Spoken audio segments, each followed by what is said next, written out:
So I know for me, those difficult conversations, they can be hard to have. But I also realized through the years that they're very important to have, and they may just keep your business from failing. On today's show, we're going to talk about how and why to have those difficult conversations so your business doesn't suffer.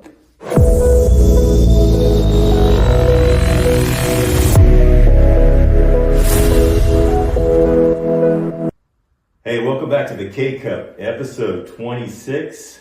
Tough act to follow last week. We had, in episode 25, we had our first interview with Philip Kern from Kern Architects. That was pretty awesome. Yeah, it was a good show. Yeah.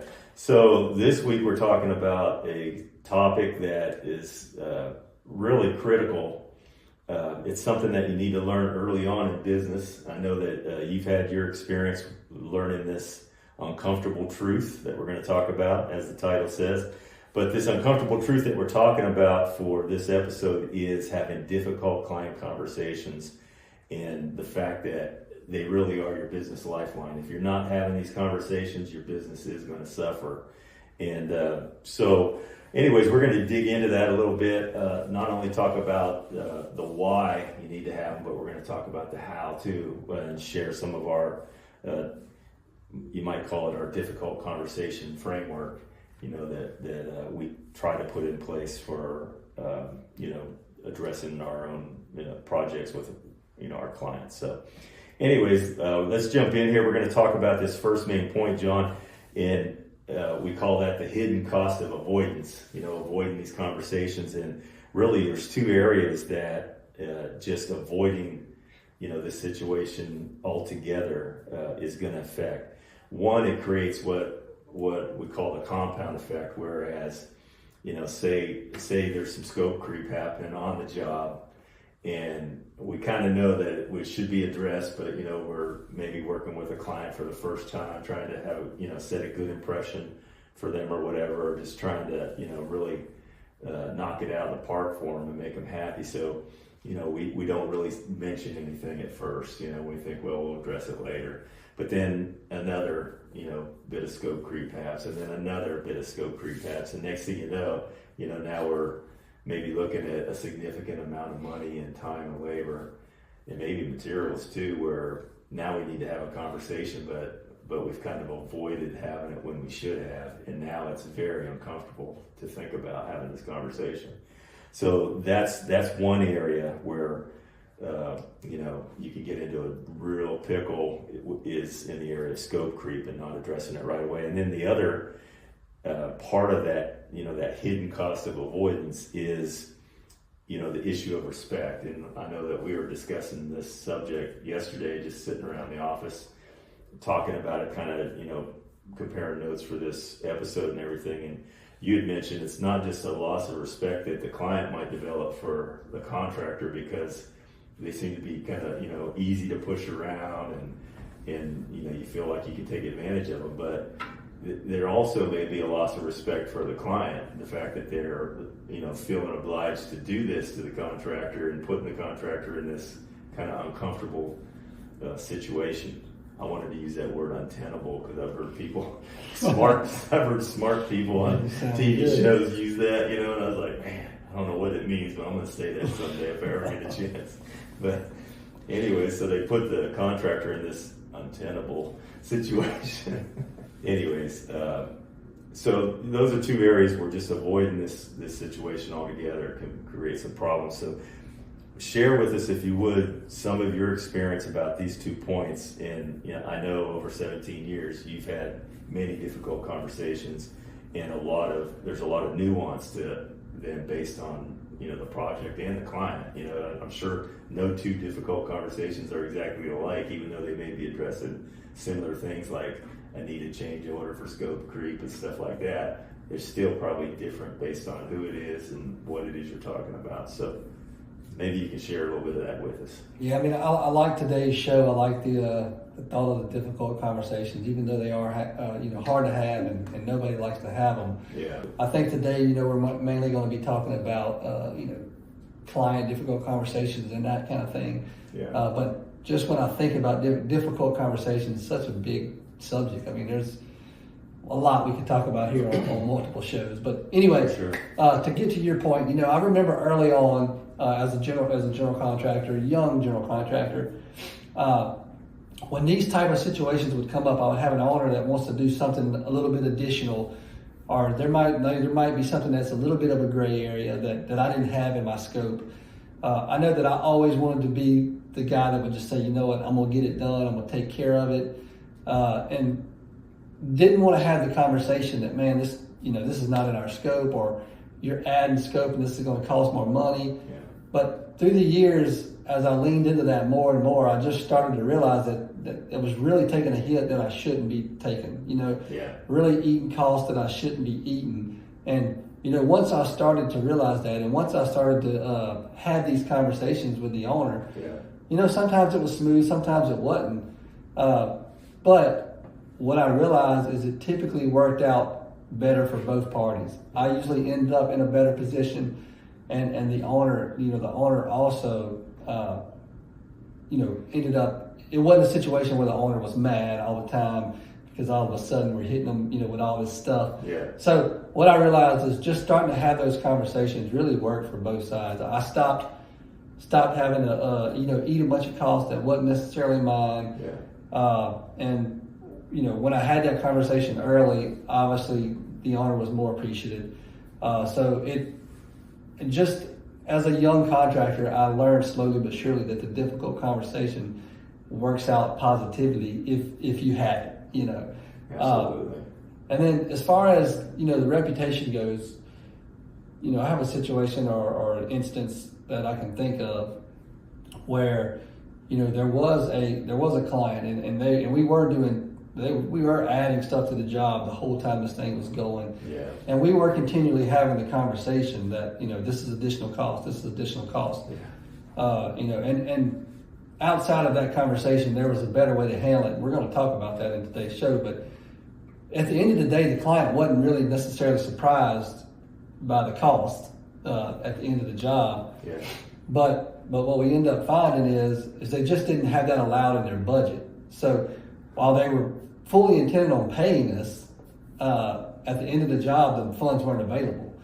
So at that point, we were asked to, kind of work with them and do whatever. And for extended amount of time there, we weren't able to get paid for a number of months. And, had we had a conversation early on about, when we were talking about the additional cost and, maybe the client says, look, we're willing to do some of this. However, we don't have that allowed in our budget. We have to work through it. Yeah. It may not have been a surprise for us, but at the end of the project, when we couldn't get paid, it was a little bit of a blow up kind of. I mean, we didn't understand. The client almost didn't understand our frustration. Yeah. But it ended up being a problem, and it ended up, there ended up, I don't want to say you lost respect for the client or the client lost respect for us, but at the end of the day, neither one of us probably want to work together again. Yeah. So, in fact, we probably did lose some respect for each other, Yeah. And the sad part is, I think we're a great company, and that company's probably a pretty decent company too. So it's just unfortunate that that's kind of the way it unfolded, and maybe, or likely, some good hard conversation in the beginning, like for us, like, what, we really want to do this work for you, but there's some red flags here, like, there's some additional costs. Let's get that signed off on. Let's understand that you can afford that. Yes. Or, since there wasn't any red flags on our part, it would have been nice for that client to say, look, we want to do this extra work.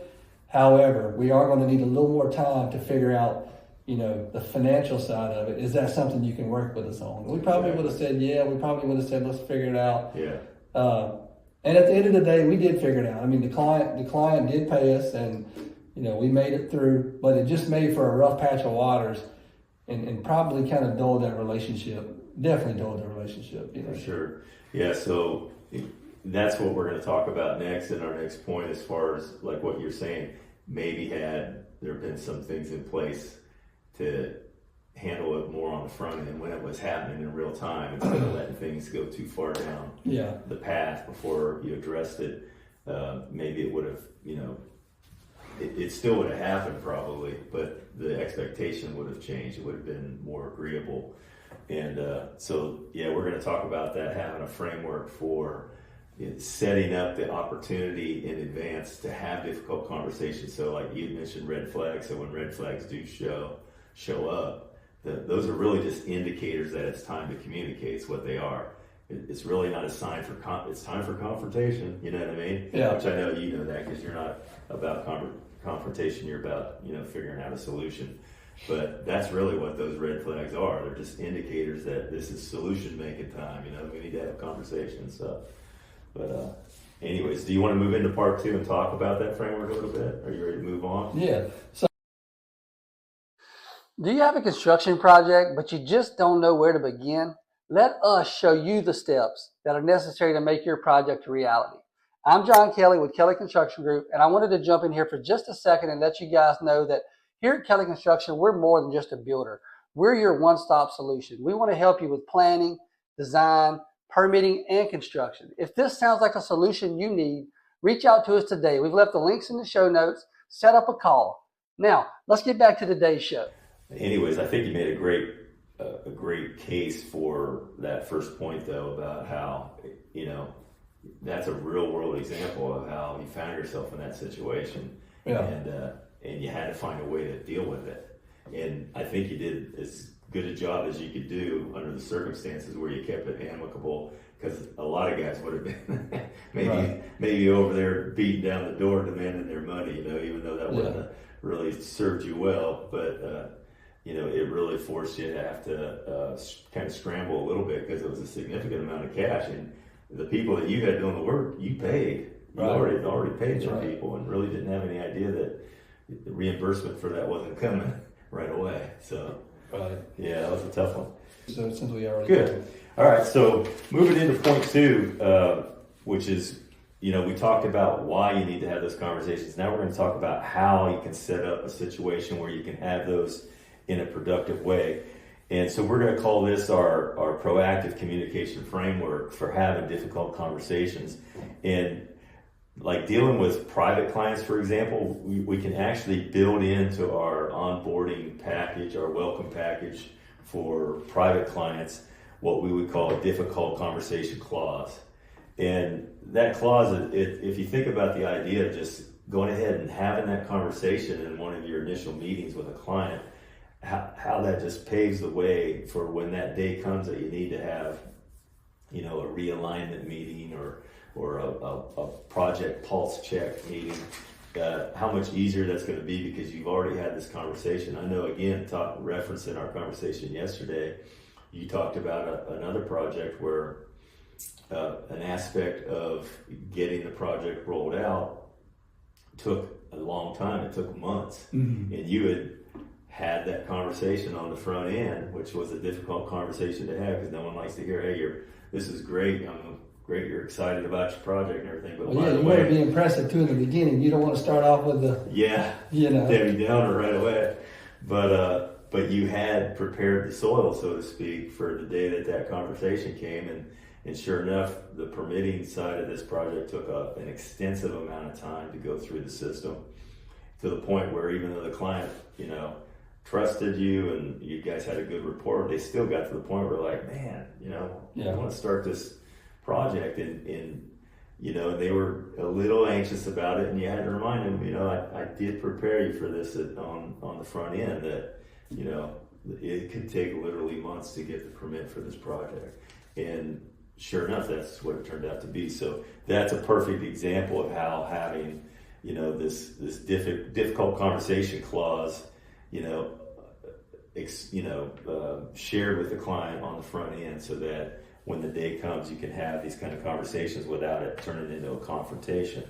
So talking about this, building in this proactive framework to communicate difficult things to clients, in that package, that welcome or onboarding package that we like to have with private clients, there's things that we would include, such as change order policy, full disclosure on what that is, so that the expectation is set before money ever changes hands. They know that, look, when we submit a change order, this is what our expectation is for payment. And if it doesn't fall in line with that, which you can fully understand by reading what that expectation is, then we need to have a conversation about that. and it's just to make sure that we're on the same page.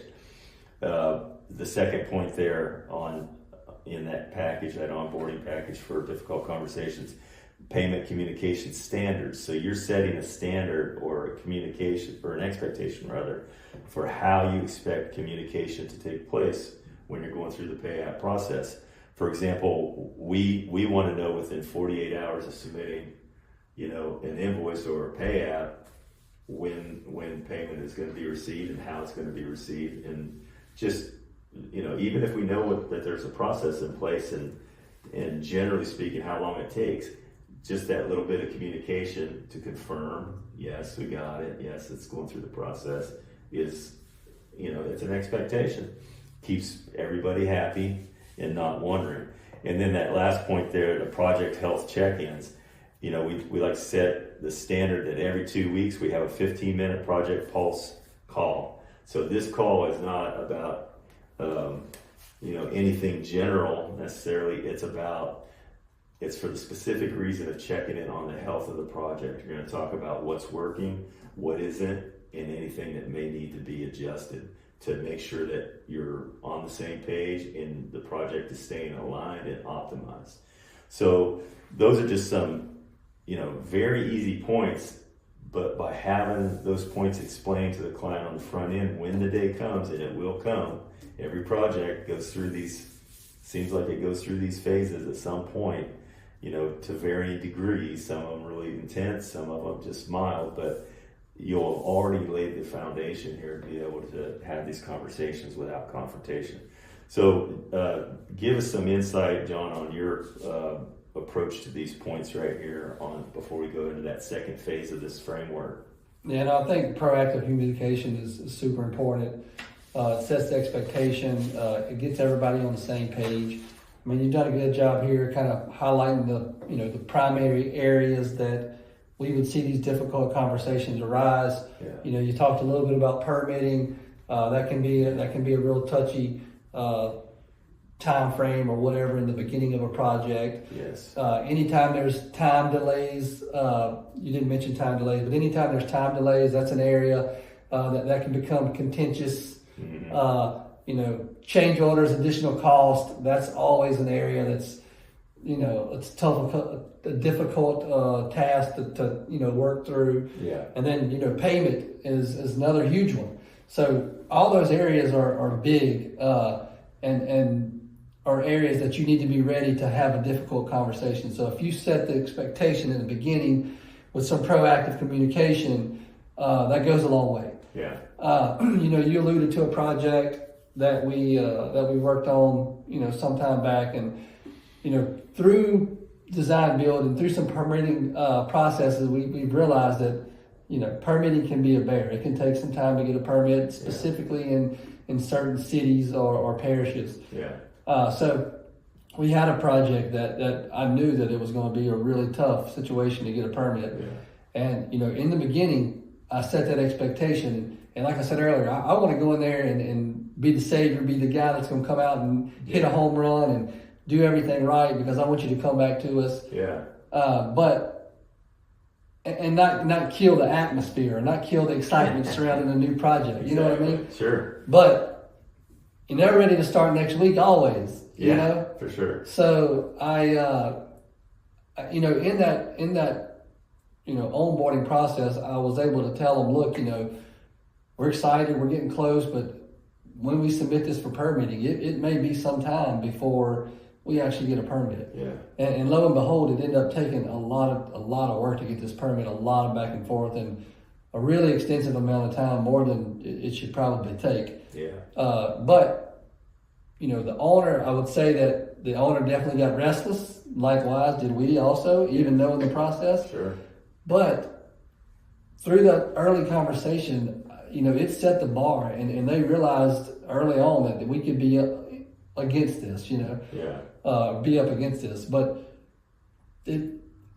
while I would say they were a little restless, it never got confrontational. It never got to a point where it was even really uncomfortable, because I was able to lean into that conversation, late on, and everybody was good. Everybody was on the same page, and eventually we got a permit and we moved on, and the job keeps going. Yeah. So that's just a great example of some work that we did in the beginning, some proactive communication that really served us well. It kept the client at very level, and it worked out. And obviously we could talk, more and more about this, and I think we're going to talk a little bit about some ways you could do it. But that's just a great example of one of the areas that we've done it, and one of the areas that we use it. And I think it's important too to just mention this. When I see some of these things that you have on here, like change order policy, payment communication standards, even some of the ones that I discussed in the beginning. Usually in a good contract, all that's covered. Yeah.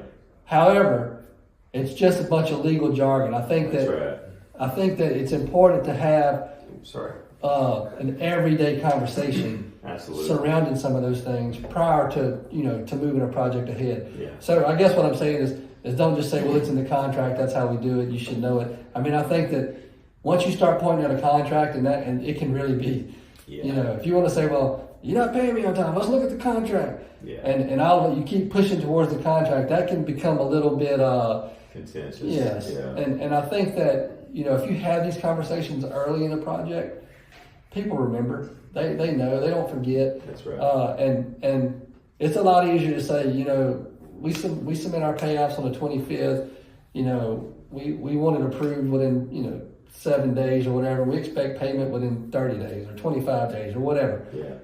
Just have that easy conversation, make it plain and simple.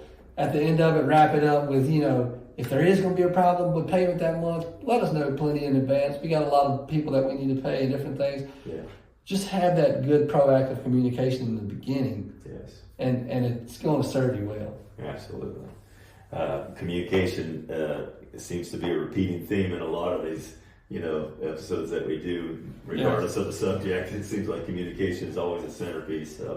But particularly is in this regard, as far as, when money's changing hands or scope is creeping, communication is key. I think you like to say that, scope creep.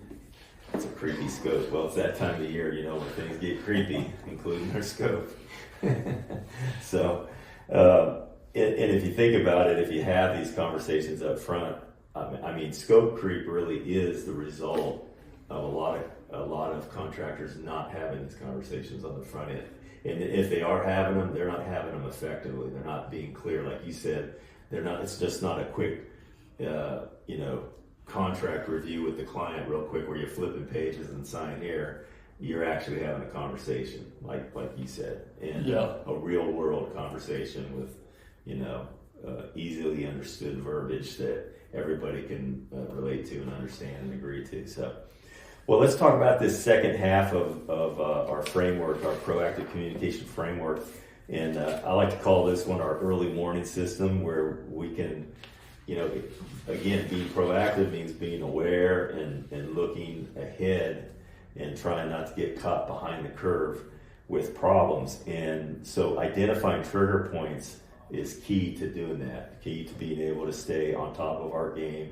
And really, it's serving the client better when we're on top of our game and we're,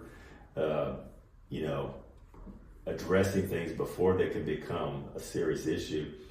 That is really a great service to the client. They may not even realize what a great service it is necessarily at the time, but really that's proactive management. That's keeping things from becoming issues where they become hot button issues and contentious things.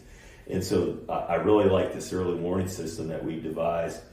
It covers 3 key areas again. One is financial red flags. You can see, obviously, you can identify warning triggers in the way, payment, pay apps and stuff are handled by a client or, a project owner. Pay starts getting delayed. There's a lot of additions to the scope and they're not being addressed in a change order, or at least, they're not wanting to acknowledge that there is a need for a change order. And that's kind of made clear through, how they're communicating or how they're conducting business. And then just payment delays that go way beyond the terms, which you spoke about, that project that you had where, the payment delays went way beyond the terms and months and months and months. But so it does happen. You don't want to be in business and think that these things, well, it's never going to happen to me because, I'm going to make it real clear what my terms are. Well, you make it clear all you want. Things have a way of happening, especially when these entities might have their own PMs, their own superintendents on their side that are managing projects for them. And so you have these, basically what amounts to a third party between you and the actual project owner. Things get lost in translation sometimes. So anyways, the financial red flags are there. You can see patterns forming that are, if your gut's telling you, hey, that's a red flag, then the time to address it is then, right away with like one of those project check-in calls, that we have every 2 weeks, the 15-minute call where we make sure that the project's aligned and optimized, that we're addressing potential issues. That next point, communication pattern. Real quick, on the financial red flags. Sure. Mm-hmm. That's a great example too of a difficult conversation to have. All of a sudden, you're not paid on time. You want to keep the client as one of your clients. Yeah. You don't want to seem desperate as a contractor. Yeah. But the reality is, you need to be paid on time so that you can pay everybody else on time. That's right. And keep the project on schedule. That's right. Because if the project gets off schedule, and now all of a sudden you're saying, well, yeah, it's off schedule, but it's off schedule because you didn't pay me and I didn't pay them and they didn't show up. Yeah. Now all of a sudden it's just big to do. Yes. And they're likely not going to buy that. They don't really care about all your layers of responsibility. But if you have that conversation, you say, look, Mr. ABC, we have thoroughly enjoyed working with you to this point. Yeah. And we expect this job to continue to go great. However, we need payment timely, and we need payment in what we've agreed. Yes. And that's going to keep this project moving smooth and keep it going as it has to this point. That's right. That's a conversation that's hard to have. Yes. But it's also one that you have to have. Yes, for sure. And it's going to continue to keep things on track. But even, the other side of it is that don't keep things on track. The owner says, you know what, I'm in a difficult situation. My financing has fell through or whatever. Yeah. Like, I got to figure this out. That's right. Well, at that point, you have the opportunity to say, well, look, why don't we just pause everything? Yeah. We're more than willing to keep churning on this project. Stop the bleeding. But let's figure out the financing. Let's figure out whatever before we all end up in a jam. Absolutely. So, and it may be that the guy says, you know what, I haven't stayed on top of my account and I haven't stayed on top of my girl that's paying the bills or whatever. Let her understand the importance of getting this thing on time, and next month it'll be on time. That's right. So it's a conversation that's hard to have because, like I said, you don't want to look like you're desperate for money, but you're also not a bank. That's right. You're out there doing 4, 5, 6 projects. That's right. And also, you want to keep that client happy. Yeah. But that tough conversation may just keep that client happy. Yeah. Because if you don't have it and the project falls off the wheels a little bit, you should have had it. You know what I mean? Yeah, they have to understand that the project completion was that they're looking forward to and that they looked forward to in the beginning of your conversation and your meetings and your onboarding. That was all predicated on the terms that everybody agreed to. So if you're not holding to the terms, guess what is going to be affected by that? The project completion. So it's in their best interest that they stick to the terms. And like you said, sometimes it's as simple as they just need to have a good conversation with the people on their team who maybe are dropping the ball and just not getting things processed properly. Right. And we have run into that before, I know, where it's just paperwork's getting thrown in a bin on the desk. It's just not being gone through in a timely manner. Yeah, multiple times. Multiple times this year, we followed up on an invoice that was overlooked or stuck in an invoice. And stuck in somebody's basket or whatever. Yeah. And, that's a small, difficult conversation. But even our girls in the office, they don't like to follow up on an invoice. They don't want to follow up and say, hey. Yeah. I mean, they're pretty good at it now. But early on, you don't feel like you're the police. Right. So anyway, I do think that's a good practice, though. You need to follow up on invoices like For sure. often. Yeah, absolutely. But anyway, okay. Accounts receivable. Get busy, girls. All right, so let's talk about that second point, the communication pattern alerts. We also can, if we're paying attention, we can identify some red flags with the way communications change. Clients their response time to questions starts getting long, and then when they do respond, it really doesn't seem like it's relevant to the issue that you're trying to get an answer on. It just seems kind of vague. They stop coming to the on-site meetings, or begging off because something's come up or whatever. So there's typical red flags where anybody who's whatever kind of relationship it is you're in, even a business relationship, you identify when someone is avoiding you. You can feel it almost, right? Yeah. Or ghosting you, as the kids like to say, John. I am a kid. Anyways, you can see those patterns. So that's part of our early warning system that we like to use. So we got financial red flags, communication red flags, and then project health indicators. A constant, client feedback just becomes like, it's not specific. It's more, again, kind of like what I talked about with the communication. It's just kind of vague, contradictory, almost maybe seems a little confrontational, like you can sense there's a lack of happiness here, or maybe they're, finding an issue where maybe there's not necessarily a serious issue, and you're kind of left scratching your head, wondering, what's the tone is changing here. You know what I mean? Yeah. Things like that. Timeline discussions become vague. Whether it's timelines about getting paid, and things like that, or processing a change order so that this additional work that they wanted done can, it needs to go through that process so that that one, they really have approved it, they've really added it to their scope, and they're really going to pay for it. And sometimes I think the expectation is well, as soon as we talk about it, I want you to get busy doing that and keep my job moving. They don't understand that there's a process for that, because we have to have things in place to make sure that everyone is taken care of. Yeah. And that's just business, and that's how it has to go.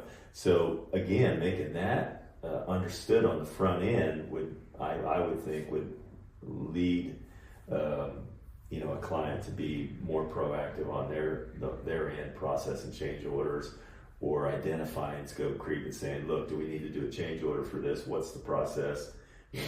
Let's get this going, because I really want my project to keep moving.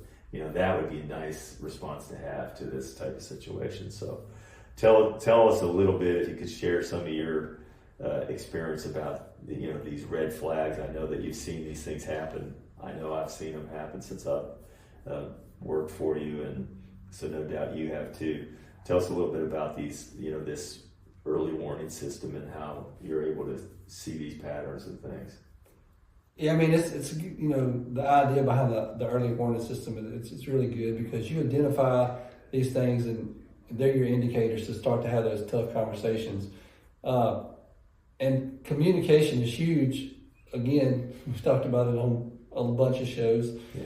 But communication specifically from an owner or an owner's rep or anything like that, it can really affect the timeline of the project. I mean, huge. We're asking for feedback, we're asking for, different things, and any kind of delay in that communication can really delay the project. And if it's to your point, if the communication pattern starts to change, it's like, okay, what's the issue? Like, yeah. What's changing that we need to know about? Because if they're Johnny on the spot and then all of a sudden they're not, yeah. Or they're a little bit slow to respond, but now they're really slow to respond. Yeah. Like, what's causing this, and not answering the questions. To what a point is it about to affect the project? Exactly. And time is a huge one, because any time that the project starts to get off from a time standpoint, it can financially impact the contractor, but it also gives the owner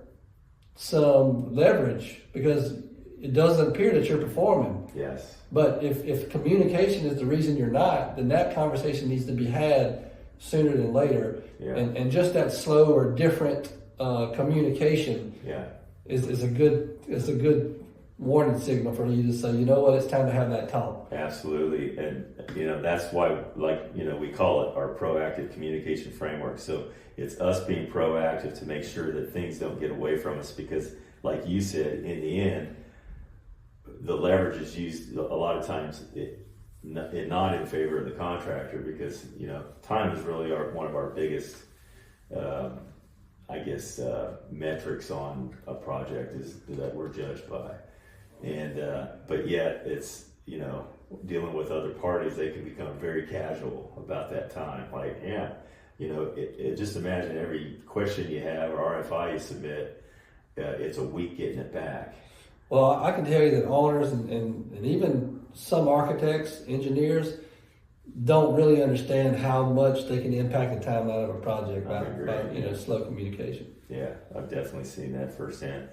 So I love this yellow light system that I have down here at the bottom of our notes on this, and it's just like a little threshold, I guess, that you would use to have this conversation. And there's a little script attached to it, but it says that when any metric, any of these three metrics we're talking about, financial red flags, commercial pattern alerts, project health indicators, when any of those metrics hit your threshold, don't wait. It says you schedule what you might call a project alignment session within 24 to 48 hours.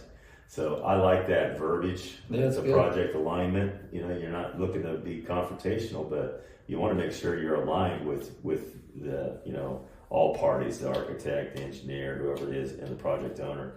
And then it gives us a little script there, which I like the script. It just it just says that, look, I've noticed that I've made this specific observation, whatever that is, and I want to make sure that we're still aligned on whatever that issue is.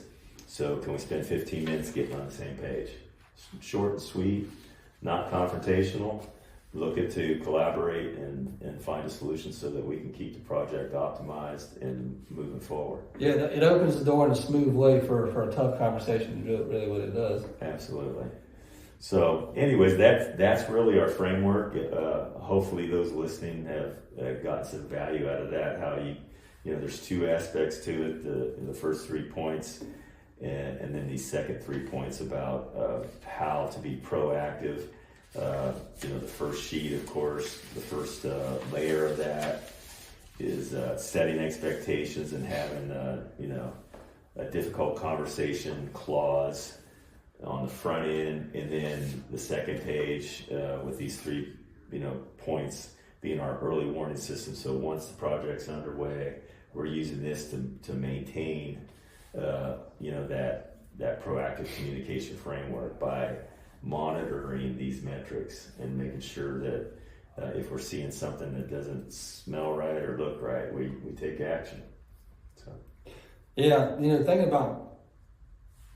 thinking about this framework, I mean, one thing that we do that's pretty good, and it's kind of almost like, it's very similar to the conversation we had in the beginning where you have a contract and it has this stuff in it, but you really need to have this onboarding, easy conversation, day-to-day wording. Yeah.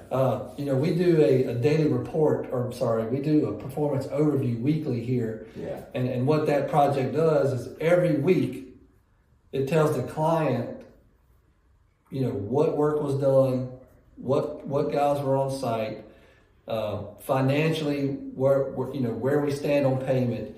It also tells us any outstanding change orders. If there's any communication needed from the owner, it shows when we made the request and it shows how long it's been since we got a response. That's a great way to monitor and to think about where your project's at. So we're notifying this owner weekly. Yeah. But the reality is they're probably not in there reading it every week. I'm glad you brought that up because that's what I was going to highlight. So I do think that they look at them, and I do think that they pay attention to them. I don't think they diving down. It depends on the owner. Yeah. But the point is, is, you talked about the yellow light system. That overview it's important for us too, because we understand. It's really important for us because it lets us makes us aware of these issues we're talking right. about. Yeah. So to me, that would be almost our contract. Yeah. And then you would need to lean into that and say, look, we've been sending this overview the last couple of weeks. We've noticed on our side that it's probably time for an alignment. Like, it looks like we're a little behind on payment. It looks like we need some communication from you guys or whatever. Yeah. And that's kind of your backbone. That's something that we have that's historical data that's true. Yes. And it would really support you, when it's time to have these type conversations. That's right. So that's something that we do here that's really, really good. I think that's a good move. Yeah, it's a great process, and it adds layers. And again, that documentation, it not only serves us well, but it serves the client well too, because they're not left wondering, like, even if they haven't read it, like you said, and I was going to bring that out if you did mention it, because people just, even email open rates, they're saying in business where it's critical are dropping, like off a cliff. Like, people are just they won't read 2 sentences anymore hardly. If they can't see a video or hear audio, they're not getting the message. Pretty soon we're going to have to start doing audio emails to get our messages heard. Kind of like that. Yeah, it's a little short video for your overview. Yeah. Look, Mr. Client, I want you to know that this project's going pretty good. That's right. We're a little behind on payment. You're 28 days late on 3 RFIs. That's right. If you want to be cutting edge, there you go. That's your next move. So, but anyways, like you said, that documentation, when they do finally, you bring it to their attention through a real conversation that there's an issue, then they can go back and reference that. And what that's going to do is say, okay, here's where we're at. I get this. So that when they call, they're having an informed conversation. They're not getting on there all full of emotion and ready to have a confrontation. They were able to read the performance overview, whatever it's called. Is that what it's called? Yeah, performance overview. Yes, and inform We have that right above our yellow light system in our onboarding program. I knew I was missing something with all this data, all these metrics. But so anyways, the point is that they can use that as well when the time comes and you bring it to their attention that there needs to be a conversation, so that when they do get on the phone with you, they're not coming at you blind with no understanding. They're going to have an understanding of what it is you're talking about, which, like the old saying I always reference, my old cowboy sayings, frustration begins where knowledge ends. So, the minute somebody doesn't know anything and you put them in a high pressure situation, guess what comes out? Frustration and anger. So that's going to allay that and allow you to have that conversation. So I agree with you. I think that performance over review is a great layer of protection and supplements this early warning system perfectly. And it really should be our trigger for us on our side, on the management side, that oops, I just read my review that I'm sending out and I got some red flags here I need to address. So absolutely. Yeah. So anyways, I guess that's going to wrap it up on these 2 points. All right, great, John. So that's going to wrap it up for this episode, for episode 26. Hopefully you've gotten some benefit out of listening to the why and the how you might be able to frame these difficult conversations. If you're in business, you definitely need to be thinking about having these conversations more often than not, and then setting them up on the front end so that when the day comes, because it will come, that you need to have this difficult conversation. It's not going to be something that's going to be just turns into a big blow up and not productive. Yeah. So any closing thoughts, John, you want to leave with anyone listening? I just think difficult now equals easy later. Yeah. Otherwise, it's just always difficult. That's right. If you don't have the conversation, it's just a constant fight. But if you take care of the difficult part now, it's easy in the future. So difficult now, easy later. Yeah, I agree. It's more just uncomfortable, because no one likes confrontation necessarily. It's not our human nature to enjoy that. But like you said, I'd rather be uncomfortable on the front end instead of being some terrible confrontation down the road with the client. Yeah. Because that's not our goal. When we set out to do a project, we set out to knock it out of the park and have a great result, right? And have it turn the deliverables over to the project owner in a great manner. So yes. All right. Well, that's going to wrap it up. Thanks for joining us here again at the K-Cup, episode 26. Please like and please subscribe. And if you know someone that could use this information that's in business and they need to, have a difficult conversation that you're aware of and they're just not having it, maybe you could share this with them and they can get some value out of it as well. So come back and see us again. If you're needing further tools, you can go to the website. The link will be in the show notes. And you can find some tools there that you can use to further your business along. So anyways, thanks for joining us here, episode 26, and we'll catch you again next week.